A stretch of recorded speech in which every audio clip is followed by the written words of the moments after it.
Iran विरुद्ध America आणि Israel या युद्धात कोण जिंकेल हे सध्या तरी सांगणं शक्य नाहीये। अमेरिकेसारख्या महासत्तेपुढं इराण 9 दिवसांपासून लढतोय। तो नुसता लढत नाहीये, तर इराणनं अमेरिकेला चांगलाच घाम फोडलाय। इराण शस्त्र टाकत नसल्याचं पाहून आता अमेरिका सुद्धा आक्रमक झालाय। अमेरिकेनं इराणच्या दिशेनं आणखीन सैन्य पाठवण्याचा निर्णय घेतलाय। डोनाल्ड ट्रम्प यांनी नुकतंच अमेरिकेचं तिसरं एअरक्राफ्ट कॅरियर मिडल ईस्टकडे पाठवण्याचे आदेश दिलेत।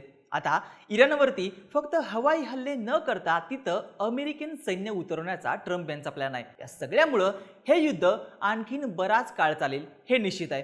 आता युद्ध जरी इराण, अमेरिका आणि इस्रायल यांच्यात लढलं जात असलं तरी यात खरा विजय होतोय तो रशिया आणि चीनचा। हे दोन देश इराणच्या आडून अमेरिकेशी युद्ध लढतायत आणि हे युद्ध जितकं जास्त दिवस लांबेल तितका फायदा या दोन देशांना होणार आहे। हा विषय नेमका आहे काय? इराणच्या आडून रशिया आणि चीन हे युद्ध कसं लढतायत? आता हे दोन देश कसे जिंकतायत? युद्ध लांबलं तर याचा फायदा त्यांना कसा होईल समजून घेऊयात या व्हिडिओमधून। नमस्कार, मी ओंकार आणि तुम्ही पाहताय बोल भिडू। सगळ्यात आधी रशिया आणि चीन हे युद्ध कसं लढतायत ते पाहूयात। मुळात इराण मागच्या 9 दिवसांपासून अमेरिकेशी युद्ध लढू शकतोय आणि सोबतच इस्रायल आणि अरब देशांवरती हल्ले करतोय। यामागचं मोठं कारण आहे ते म्हणजे रशिया। रशियानं आतापर्यंत या युद्धात इराणची भरपूर मदत केली आहे। महत्त्वाचं म्हणजे रशियानं इराणला फक्त राजकीय पाठिंबा दिलेला नाहीये, तर इराणला थेट लष्करी मदत केली आहे।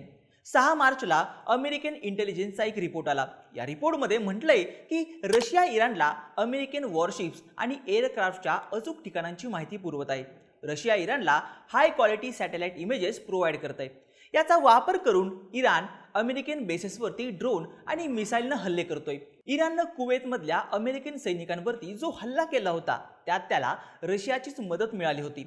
रशियानं 2022 मध्ये खय्याम हे इराणी स्पाय सॅटेलाइट लॉन्च करण्यासाठी इराणची मदत केली होती। आता इराण याच सॅटेलाइटद्वारे अमेरिकन बेसेसच्या लेटेस्ट इमेजेस मिळवत आहे। काही रिपोर्ट्सनुसार यावर्षी फेब्रुवारी महिन्यात इराण आणि रशिया यांच्यात $589 मिलियन एक सिक्रेट डिफेन्स डील झाली। या डील अंतर्गत रशियानं इराणला खांद्यावरून चालवता येणारे 500 ॲडव्हान्स मिसाईल्स आणि 2500 9M336 मिसाईल्स पुरवण्याचं वचन दिले। हे मिसाईल्स कमी उंचीवरून उडणारे अमेरिकन ड्रोन्स आणि हेलिकॉप्टर पाडण्यासाठी डिझाईन केलेले आहेत। हे युद्ध जास्तीत जास्त दिवस चालावं असा रशियाचा प्लॅन आहे। यासाठी तो इराणला एवढी मदत करतोय। पण युद्ध जास्त दिवस चालण्यामध्ये रशियाचा काय फायदा? युद्ध इराण आणि अमेरिकेत होत असलं तर यात रशिया कसा जिंकतोय ते बघूयात। खरं तर इराण आणि अमेरिका या युद्धाचा सगळ्यात मोठा फटका मिडल ईस्टमधल्या तेलाच्या व्यापाराला बसलाय। इराणनं स्ट्रेट ऑफ हॉर्मुझमधून जाणाऱ्या काही तेलांच्या जहाजांवरती हल्ला केला। तेव्हापासून आता त्या मार्गाने होणारा तेलाचा व्यापार कमी झालेला आहे। जागतिक तेलाच्या व्यापारासाठी हा मार्ग सगळ्यात महत्त्वाचा आहे। आशिया खंडातल्या देशांना मिडल ईस्टमधून तेल पुरवठा करण्यासाठी याच मार्गाचा वापर केला जातो। मात्र युद्धामुळे या सगळ्या व्यापारावरती परिणाम झाल्यानंतर आता अमेरिकेनं रशियन तेलावरची बंदी काही प्रमाणात उठवली आहे। युक्रेन युद्धामुळे अमेरिकेनं रशियावरती ही बंदी घातली होती। अमेरिकेनं आता भारताला 30 दिवसांसाठी रशियाकडून तेलाची खरेदी करण्याची परवानगी दिली आहे। युद्ध जर आणखीन वाढलं तर रशियन तेलाची मागणी आणखीन वाढेल। म्हणजे या युद्धाचा खरा फायदा हा रशियालाच आहे। त्यामुळं रशिया इराणला मदत करून युद्ध आणखीन लांबवण्याचा प्रयत्न करतोय। या युद्धात रशियाचा आणखीन एक फायदा आहे, तो म्हणजे आता अमेरिकेचं सगळं लक्ष इराणकडे आहे। रशिया आणि युक्रेन यांच्यात मागच्या 4 वर्षांपासून युद्ध सुरू आहे। या युद्धात अमेरिकेनं युक्रेनला भरपूर मदत केलेली आहे। अमेरिकेच्या मदतीमुळेच युक्रेन अजूनही हे युद्ध लढू शकतोय। मात्र आता अमेरिका इराण युद्धात अडकलेला आहे। खामेनेई यांना मारल्यानंतर इराण सहज शरण येईल असं अमेरिकेला वाटत होतं, पण ते घडलं नाहीये, ज्यामुळं युद्ध लांबलंय। हे युद्ध जेवढं लांबेल तेवढा काळ अमेरिका मिडल ईस्टमध्ये अडकून राहील। यामुळं अमेरिकेला युक्रेनची मदत करता येणार नाहीये आणि याचा फायदा घेऊन रशिया आता युक्रेनवरती निर्णायक वार करू शकतो। अमेरिकेला इराणच्या युद्धात अडकवून रशिया युक्रेनला आपल्या ताब्यात घेऊ शकतो। म्हणजेच या युद्धामध्ये खरा विजय होतोय तो रशियाचाच। रशियाप्रमाणेच आणखीन एक देश आहे ज्याचा या युद्धामध्ये खरा विजय होतोय। युद्ध जेवढं काळ लांबेल तेवढा फायदा या देशाला होईल। हा देश म्हणजे चीन।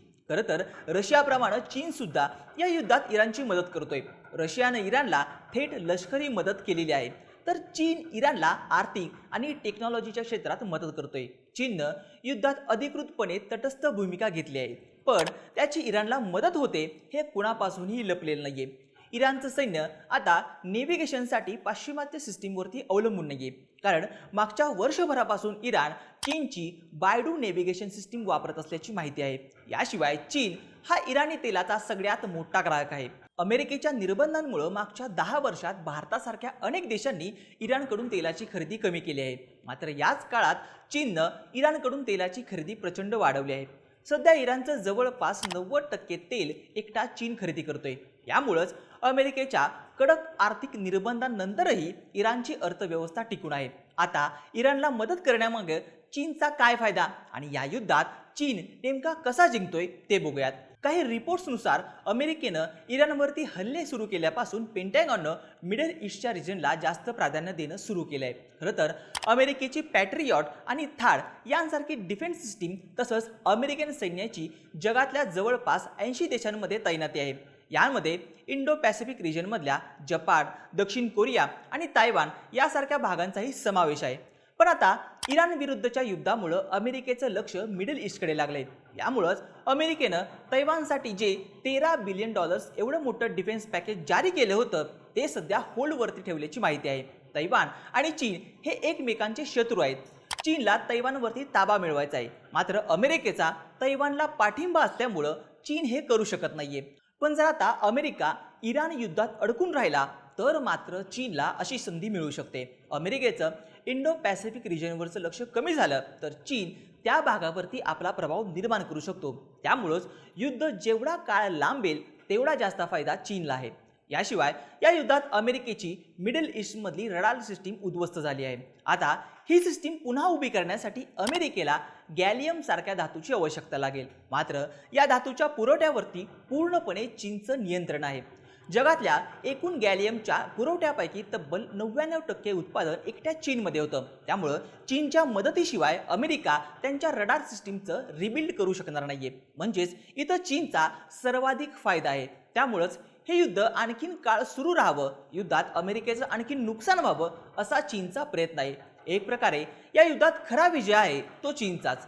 थोडक्यात काय तर हे युद्ध इराण आणि अमेरिका यांच्यात लढलं जातंय. यात कुणाचा विजय होईल हे आत्ताच सांगणं शक्य नाहीये. मात्र या युद्धात खरा विजय रशिया आणि चीन यांच्यात होत असल्याचं दिसतंय.